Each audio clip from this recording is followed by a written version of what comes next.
Hola, soy Yeon Kim de la iglesia Hammaum en Chuncheon. Antes de creer en Jesús, yo solía ser una hechicera que servía a los espíritus malignos.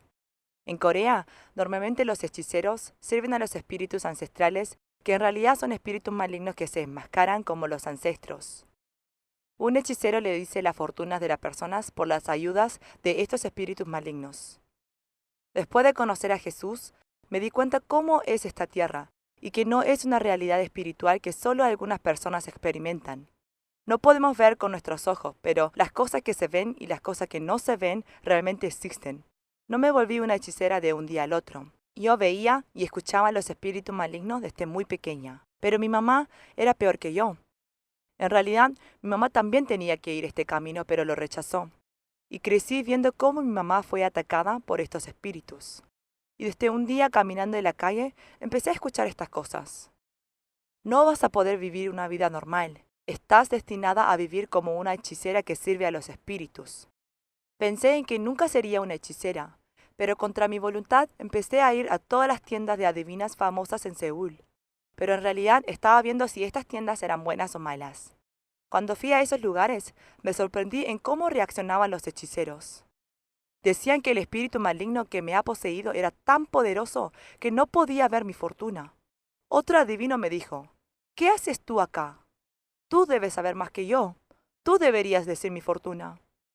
Siendo honesta, quería evitar este camino hasta morir, pero la razón de que no podía morir era porque si yo lo rechazaba, yo sabía que lo tenía que aceptar mi hermana. Al final ordené todos los 35 años de vida y me convertí en una hechicera a través de otra hechicera famosa en Seúl. Yo sabía que yo era diferente a otros hechiceros. Yo fui poseída por el Chonshin, que son los espíritus malignos más poderosos y fuertes. Las hechiceras que son poseídas por los Chonshins son orgullosos por servir al mejor dios. Lo que más recuerdo haciendo el ritual es que me apareció mi abuela que murió cuando yo estaba en primaria. Abrazándome me decía llorando, ¿qué te ha pasado, mi querida nieta? Qué desafortunado es tu destino, y lloraba teniéndome mucha lástima. Yo al pensar que vino mi abuela, lloré amargamente junto a ella. Pero al momento pensé, ¿mi abuela no me ayudará a salir de esta situación? Pero estaba equivocada. Ella era la primera en venir al santuario pagano para ser servida por mí toda la vida. Me sentí muy traicionada. Luego me vinieron muchos más espíritus ancestrales. Como sabían bien sobre la historia de generaciones de nuestra familia, aunque eran espíritus malignos, fui engañada ya que eran mis ancestros. Cuando vienen los clientes a la tienda de adivinos, los espíritus malignos tocaban los puntos más débiles de las personas. La mayoría caían con solo ofrecer una de estas: plata, salud, fama o relaciones personales. No es que caen por ser tontos. Los espíritus saben muy bien sobre el pasado, pero como nadie estuvo en el futuro y adivinaba muy bien el pasado, todos caían en su futuro va a ser como el demonio le decía. Aunque quieran salirse de ella, las personas piensan que tienen un destino marcado y dicen que no pueden hacer nada con ese destino marcado. Y acostumbrada a esta clase de vida, no sé por qué ese día, pero estaba muy apasionada. Pensé en servir bien a cada ancestro y con mucho cuidado ofrecí un servicio. Pero pasó algo extraordinario que nunca imaginé que podía pasar en mi vida. Estaba arrodillada en el santuario pagano y al levantarme dije amén. Pensé, ¿qué tipo de obra de Satanás es esto? Me concentré de vuelta y me arrodillé de vuelta. Al levantarme salía amén de mi boca una y otra vez. Al pensar, ¿qué me está pasando hoy? Me acordé de algo que tenía olvidado durante 30 años. Había asistido a la iglesia cuando tenía 8 años. A pesar de que la iglesia quedaba lejos, vi exactamente en el santuario pagano, sabiendo que Dios me estaba esperando con mucho anhelo, iba saltando cruzando las colinas. Dejé de reverenciar. Realmente me partía el alma. En ese entonces, Dios realmente estaba vivo. Si Dios está vivo, ¿por qué estoy yo acá haciendo esto? ¿Por qué Dios me ha abandonado? Al pensar esto, estaba tan triste que caí al piso y lloré amargamente. La madre hechicera, que vio todo, apareció como si supiese todo mi interior y me dijo, ¿me estás cargando? ¿Pensás que hacemos esto porque nos gusta? Yo también era madre de 3 chicos antes de volverme hechicera. ¿Sabés lo miserable que se siente cuando una madre deja a sus hijos? Pero lo que me dijo después fue más impactante. Yo también era líder de una iglesia. Tanto yo como tú nunca podremos escaparnos de esta vida. Pero después de esto, surgió una esperanza en mi corazón. Pensaba que tal vez Dios estaba vivo. Un día en que ya no podía soportar, decidí escaparme de este lugar con la decisión de vida o muerte. Prefería morir en los brazos de Dios. Y buscando una iglesia que me salvara, me encontré con una hermana que iba a la iglesia Hammaum. La primera vez en la iglesia, al saludarme con el pastor, él me buscó 1 Juan 5:19 y me dijo: Hermana, el mundo entero está bajo el maligno. Realmente estaba muy sorprendida. ¿Cómo puede ser que este pastor sepa tan bien sobre el mundo espiritual? ¡Wow! ¡Qué pastor impresionante! Y lo que dijo después lo tomé como la palabra de Dios. Dijo que aquel que fue nacido por Dios, Jesús, protegerá a usted y el maligno no podrá tocarla. Me dijo justo lo que más quería escuchar. Luego escuché el Evangelio mediante la hermana que me trajo a la iglesia. Yo era una persona que solía ver a los demonios. Y creía en los demonios porque los veía. Pero ¿con qué motivo puedo creer en Dios? Esto era mi único interés. Estando en las tiendas de adivinos, muchos que creían en Jesús se acercaban también. Ellos decían que creían en Dios, pero tenían más temor a lo que decían los adivinos más que la palabra de Dios. Viéndolos había pensado que era contradictorio creer en una presencia invisible. Pero escuché algo extraordinario mediante la hermana que me compartió el Evangelio. Decía que había una prueba exacta en que todos podían creer en el Dios invisible. Eso era por medio de Hechos 17, al levantarlos por la muerte. O sea, la resurrección era la prueba que dio para que todos crean. Hay una verdad absoluta que es aplicada tanto a los creyentes y no creyentes. Eso es que todas personas mueren. Y una vez que mueren no pueden volver a vivir. Pero Jesús, estando en esta tierra, rompió esta verdad mediante la resurrección, que nadie puede imitar ni intentar. Y rompiendo esto, nos confirmó que Él mismo era Dios. Lo que más me asusté fue que la vida de Dios, la crucifixión y la resurrección no fue un hecho que pasó de un día al otro. Me sorprendí al escuchar que Jesús ya había sido profetizado mediante el Antiguo Testamento por miles de años atrás. Aún es difícil para un hechicero poderoso ver el futuro cercano de una persona. Es algo que no puede suceder por miles de años. Por la boca de muchos profetas profetizaron muchas profecías de Jesús. Y Jesús cumplió todas las profecías sin ninguna equivocación y resucitó, la cual es la prueba que nadie puede negar de que Jesús es Dios.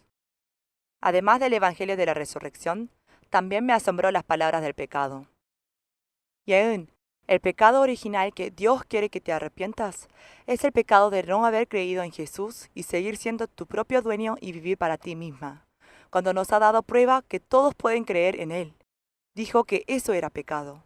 La razón que viví esta vida miserable no era por el ambiente de mi casa o porque yo me sacrifiqué por mi hermana, sino porque rechacé a mi Creador, Dios. Y era el resultado por haber atraído al diablo en mi corazón donde Jesús tendría que estar. Me buscó la palabra en Apocalipsis y me dijo que me arrepienta de haber vivido como mi propia dueña y acepte a Jesús como mi Señor. Mira que estoy a la puerta y llamo. Si alguno oye mi voz y abre la puerta, entraré. Había pensado que Dios me había abandonado durante todo este tiempo, pero de hecho, Él había estado esperando en la puerta de mi corazón. Me lamenté mucho, pero estuve agradecida a la vez, que no sabía qué hacer, porque hasta cuando recibía un demonio en mi cuerpo, tenía que pasar por un gran ritual. Pero ¿cómo es que para recibir al Dios como mi Señor tan fácil? Pero la hermana me dijo que solo es tu confesión de corazón. Dios solo quiere tu corazón. Y respondí amén con todo mi corazón. Pero tenía miedo de que Jesús no pueda entrar al ver que mi corazón no era lo suficiente. Por eso le pedí que me volviera a preguntarme y que aceptaría a Jesús como mi Señor con todo el corazón. Entonces ella dijo si iba a arrepentirme de haber vivido como el dueño de mi vida y aceptar a Jesús como mi Señor. Y le dije amén con todo el corazón. Pero le dije que me preguntara por última vez, y así entonces aceptaría a Jesús como mi Señor con todo el corazón. Y ella me preguntó una vez más. Así acepté a Jesús, y no podía dormir por si todo desapareciera cuando me levanté a la mañana. Mientras todos los demás dormían, me acosté y repetí el Evangelio que había escuchado, y repitiendo una y otra vez me quedé dormida. Pero mientras dormía, me desperté al escuchar que alguien cantaba. Pero era yo quien estaba cantando. Cristo me ama. Cristo me ama. La Biblia lo dice así. Sentí que Dios me respondía de esta manera por mi gran anhelo. Esa noche lloré de emoción en mi cama hasta la madrugada. Poco después de aceptar a Jesús, los espíritus malignos que antes me amaban tanto habían venido con sus rostros cambiados. Eran muy poderosos que sentí que podría morir, por eso los ignoré y me fui para otro lado. Pero en el momento supe que me podría llegar a hacer algo mal. Por eso me di la vuelta y los enfrenté. Como había escuchado algo antes, le dije, «¡Sangre de Jesús! Te ordeno en el nombre de Jesucristo que desaparezca, demonio». Pero no desaparecían. Se me puso la mente en blanco. Era tan poderosos que pensé en que ahora sí voy a morir. Pero me acordé, ¿verdad? Ya no soy yo el Señor de mi vida. Jesús es mi Señor. Entonces, ¿para qué peleo yo? Jesús tiene que luchar por mí. Era como el viejo refrán que dice, salvas a un hombre que se ahoga y te pide que le devuelvas su equipaje también. Estoy por morir. ¿No lo ve? Sálvame, le decía. De repente, salieron algunas palabras extrañas de mi boca. Eran palabras que escuché por primera vez. Sin embargo, la voz era tan fuerte que estaba exhortando a alguien. Al pensar, ¿qué es esto?, me di cuenta que el Espíritu Santo los estaba sacando. Estaba retando a los espíritus malignos. Al darme cuenta de esto, se me fue el miedo y ya no veía a los espíritus malignos. No era necesario que yo luchara con los demonios. Cada vez que habían peleas como estas, al sostener a Jesús, quien está junto a mí, se me iban los miedos y no veía más a los espíritus malignos. Al comenzar estas peleas, empecé a pensar en qué es una batalla espiritual. Una batalla espiritual era confrontar al diablo, pero no era pelear con el diablo. En Santiago 4 dice que cuando nos sometemos a Dios, resistimos al diablo, huirán de vosotros. No lo podemos ver con nuestros ojos, pero me di cuenta que se trataba de la pelea de sostener firmemente a mi Señor Jesús. Estos días en nuestra iglesia vienen personas poseídas por el espíritu maligno. Son personas muy preciadas que vinieron arriesgando sus vidas. Solo el Evangelio los puede salvar. Comienza una batalla feroz en donde se predica el Evangelio. Me pasaron muchas cosas. Entre ellos, una hermana me pidió que le predicara el Evangelio a una hermana que estaba poseída por el demonio. Al orar por esa hermana, me salían oraciones pidiendo que la salvara, y que si era necesario, daría mi vida. Fui con ese corazón, y al saludarla por primera vez me dijo, «Me dijeron los demonios que me vas a hablarme duramente». De esta manera me contaban hasta interpretando lo que le decía el espíritu maligno. En otra ocasión le dije que Jesús resucitó, pero dijo, «Creo que te equivocaste. Jesús no resucitó, sino que tenía un gemelo». ¿Son tan engañosos? ¿Acaso no es padre de mentira? Hay peleas tan duras como estas, pero vi que los demonios salían por el Evangelio, y que estas almas volvían a la vida. El Evangelio también salvó a mi familia. Mi mamá, que vivía normalmente con los demonios, dijo que ya no veía a los espíritus malignos. Al escuchar la confesión de mi mamá de que ya no temía porque Jesús estaba con ella en todo tiempo, solo me caían lágrimas. También estoy orando por todos otros miembros de la familia con alegría, porque en la palabra está escrito, cree en el Señor Jesucristo y serás salvo tú y tu casa. También pensé, ¿quién será la persona más feliz del mundo? Pienso que la persona más feliz es la cual se arrepiente y acepta a Jesús como el Señor. Amén. La vid y los pámpanos. Jesús, quien prometió no abandonarnos, está conmigo, y no tengo nada que envidiar ni temer. Realmente, con Jesús es suficiente. Gracias.